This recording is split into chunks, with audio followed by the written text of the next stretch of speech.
Have you ever heard of the saying, "The king of the road is not the one with the crown, but the one who controls it"? In the vast, sun-drenched landscapes of 19th century Katsina, in what is now modern-day Nigeria, one man made this saying a terrifying reality. His name was Bachir, a figure whose legend is etched into the very soil of the trade routes he once dominated. This isn't just a story of a bandit.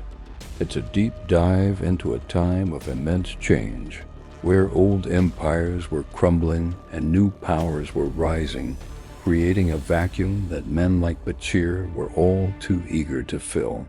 So who was this man who came to be known as the Scourge of the Sahel? Bachir wasn't born into royalty or power. He emerged from the complex social fabric of the Hausaland, a region that was a crossroads of culture, trade, and conflict. The 19th century was a period of turmoil. The Sokoto Caliphate, a powerful Islamic state, held sway, but its grip was loosening in the more remote territories. European colonial powers were beginning to cast their long shadows over West Africa, disrupting traditional power structures and trade networks that had existed for centuries. It was in this chaotic environment that Bachir saw his opportunity. He wasn't just a common thief who would jump out from behind a bush. He was a strategist, a leader, and a businessman, albeit one whose business was fear. He understood the lifeblood of the region, the trans-Saharan trade routes. For centuries, these paths had carried gold, salt, textiles, and cola nuts, connecting the heart of Africa to the Mediterranean world. Caravans, some stretching for miles with hundreds of camels and people, were the arteries of this economic system. To control the roads was to control the wealth. Bachir began by assembling a loyal following. These weren't just desperate men. They were skilled horsemen, trackers, and warriors, many of whom were displaced by the ongoing conflicts. He armed them not just with weapons, but with a reputation. Stories of his daring and ruthlessness spread like wildfire. He cultivated an aura of invincibility, a near-mythical status. It was said he could appear as if from the dust itself and vanish just as quickly, that his spies were everywhere, in every village and every marketplace. His methods were brutally effective. Bachir's gang wouldn't just launch haphazard attacks. They would study the caravans, learning their schedules, their cargo, and the strength of their guards. They knew the terrain intimately, every hidden valley, every narrow pass, every vital watering hole. An attack by Bachir's men was a well-orchestrated military operation. They would strike with overwhelming force and terrifying speed, often at the most vulnerable points of a long journey, when supplies were low and spirits were weary. The goal wasn't always outright plunder. Bachir understood the economics of extortion. Why steal a caravan's goods once when you could tax them forever? He established a system of protection. Merchants and caravan leaders could pay a hefty fee, a toll, to ensure safe passage through his territory. It was a simple, brutal choice: pay Bachir or risk losing everything, including your life. For many, it was a cost of doing business they were forced to accept. He became an unofficial ruler of the highways, a shadow government collecting its own taxes. This made him incredibly wealthy and powerful. The tribute he collected allowed him to buy better weapons, more horses, and the loyalty of more followers. He established fortified settlements, hidden strongholds in the rugged terrain where he could store his loot and plan his operations. These weren't just camps. They were small, self-sufficient communities loyal only to him.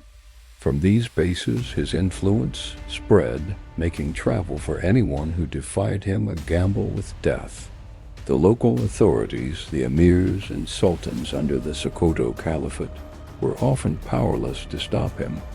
Their own military strength was sometimes stretched thin, dealing with internal dissent and the encroaching threat of European colonialism. Bachir was a master of guerrilla warfare, avoiding direct confrontation with larger, more organized armies.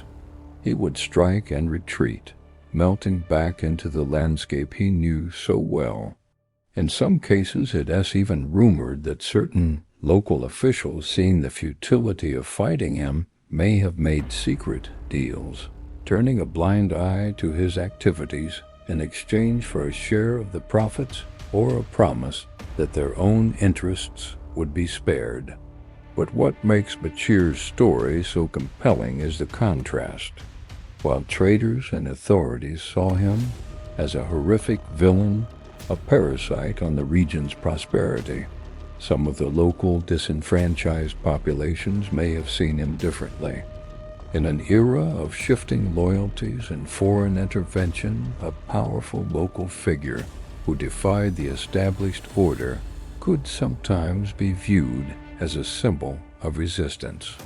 Did he share his wealth with local communities to buy their silence and support? Did he present himself as a protector against other threats? The historical record is often written by the powerful, the merchants and the rulers who were his primary victims, so a complete picture is hard to piece together. But it's a fascinating question to consider. The end of Bachir's reign, like its beginning, was tied to the great historical shifts of the time. The arrival of the British and the French in the late 19th and early 20th centuries changed the game completely. These colonial powers were not interested in paying tolls to a highway bandit.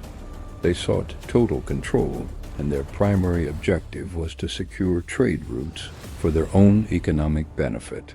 A figure like Bachir was a direct obstacle to their colonial project.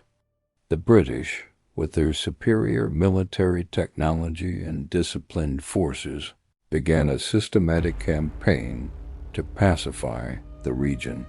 They had repeating rifles, artillery, and a single-minded determination.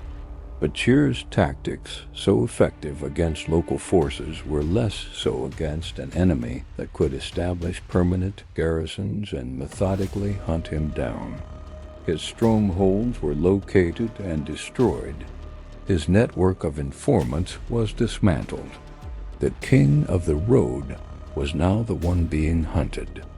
The exact details of Bachir's final days are shrouded in the mists of history and legend.